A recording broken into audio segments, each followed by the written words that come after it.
Mirëmbrëma Beti, faleminderit për ftesën.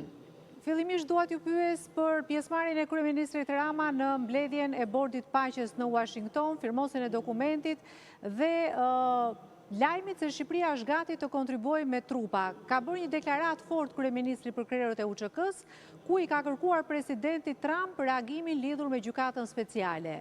Ishte, mendoj, një fjalim i guximshëm kur i kujtoi se prokurori që përndoqi Trumpin ndaloi brutalisht edhe Hashim Thaqin.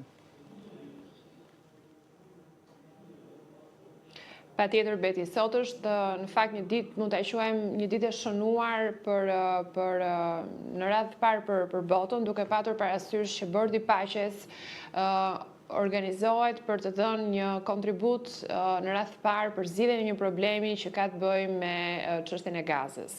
Ne e dimë shumë mirë që kjo çështje ka disa vite që të riqet zvar, nuk ka një zgjidhje as diplomatike dhe një tentativë shumë të vazhdueshme për t'i dhënë zgjidhje të armëpushimeve të brishta etj.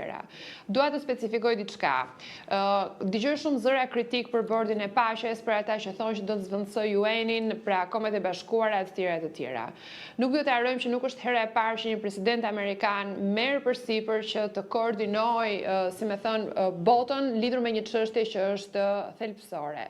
S'duhet të harrojmë koalicionin kundër terrorit që presidenti Bush bëri pas sulmeve të 11 janarit, nuk duhet të harrojmë samitin që presidenti Obama organizoi në Shtëpitë e Bardhë dhe koalicionin kundër ekstremizmit të dhunshëm në vitin 2015, dhe tani që çështja më e rëndë botërisht, patjetër me gjithë luftën në Ukrainë, është çështja e luftës në Gaza, presidenti Trump ka marrë përsipër të krijojë Bordin e Paqes në mënyrë që ne të kemi jo vetëm përfundimin e luftës, po dhe rindërtimin e Gazës.